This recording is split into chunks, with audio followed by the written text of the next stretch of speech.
Hi, welcome to Tactical Fishing. Your boy, the Nature Boy here, ready to get started with some good old bass fishing. Let's pop.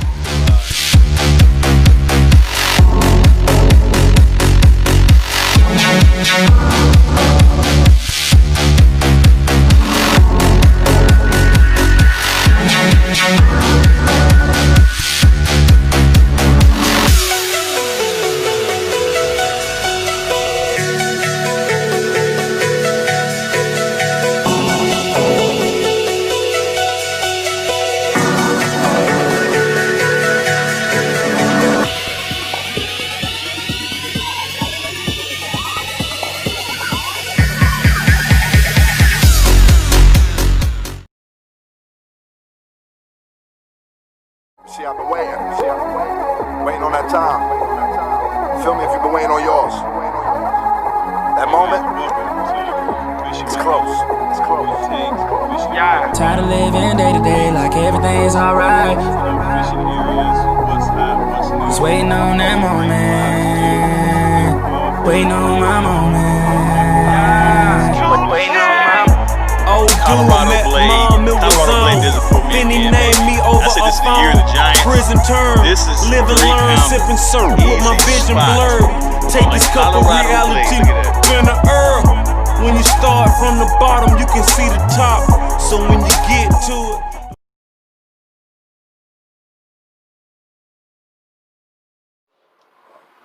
Hey, what's up, guys, and welcome to Fisherman Huddle. Your boy, the Nature Boy here. Thank you guys for joining the show today and checking me out. I'm going to talk a little bit about fishing tips today.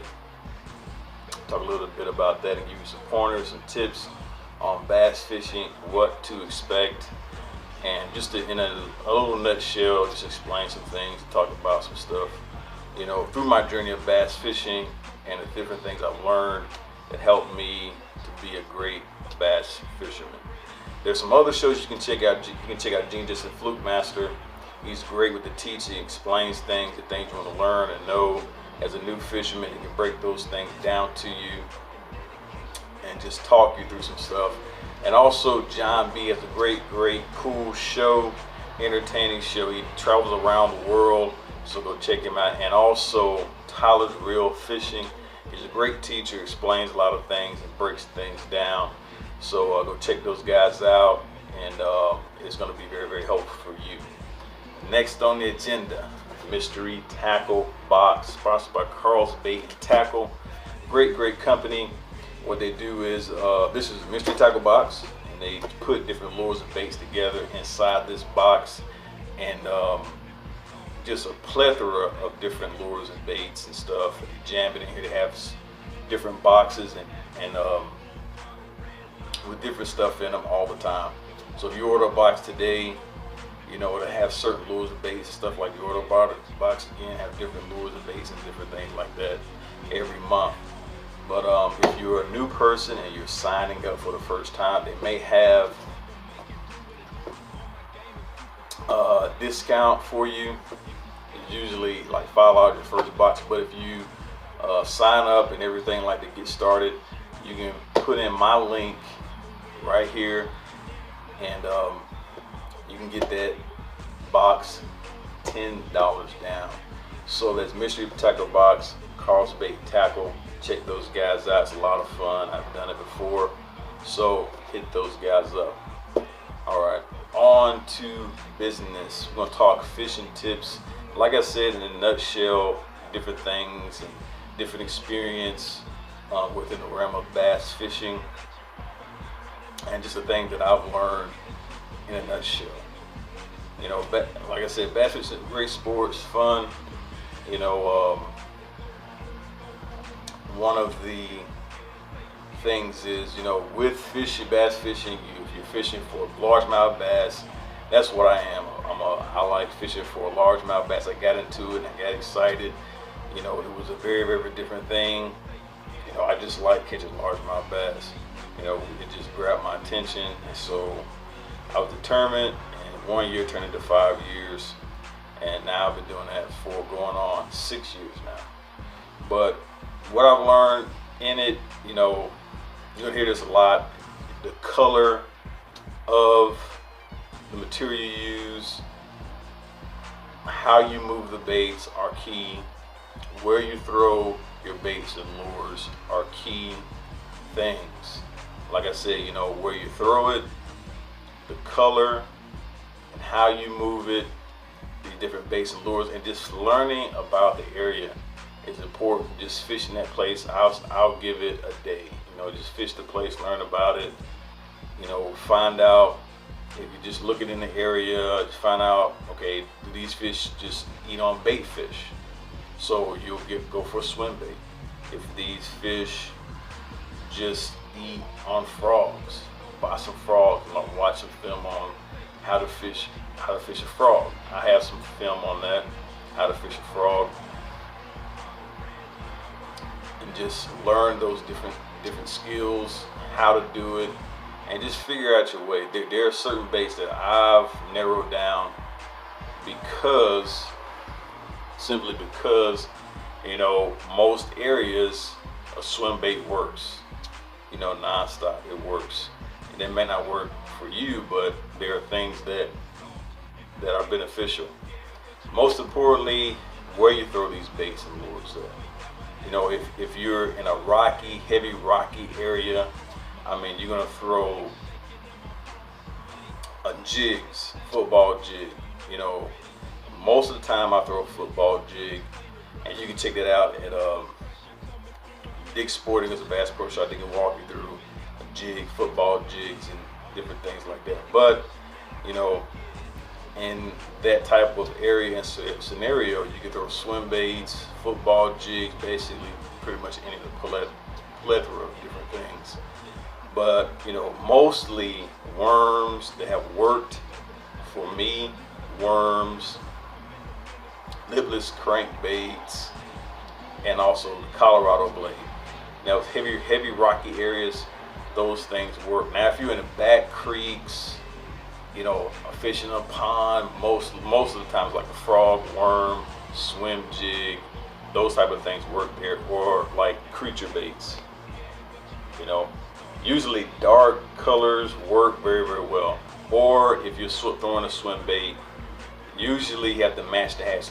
Get a color that looks like a brim, you know, or KVD Colorado, a KVD clear plastic bait. You can pick that up at Dick's Sporting Goods. It just looks like a small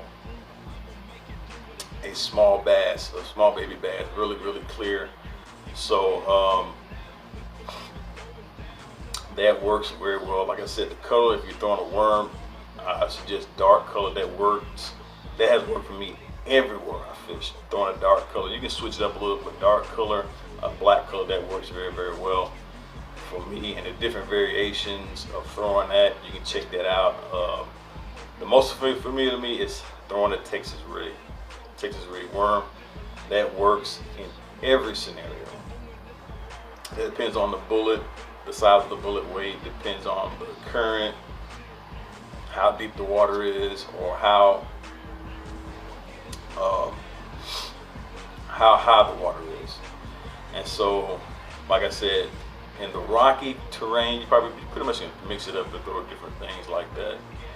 But when you go from that to these creeks that has sticks and lumber and twigs and grass, you know, worms work very, very well in those type of scenarios. Swim baits, you know, lipless crankbaits.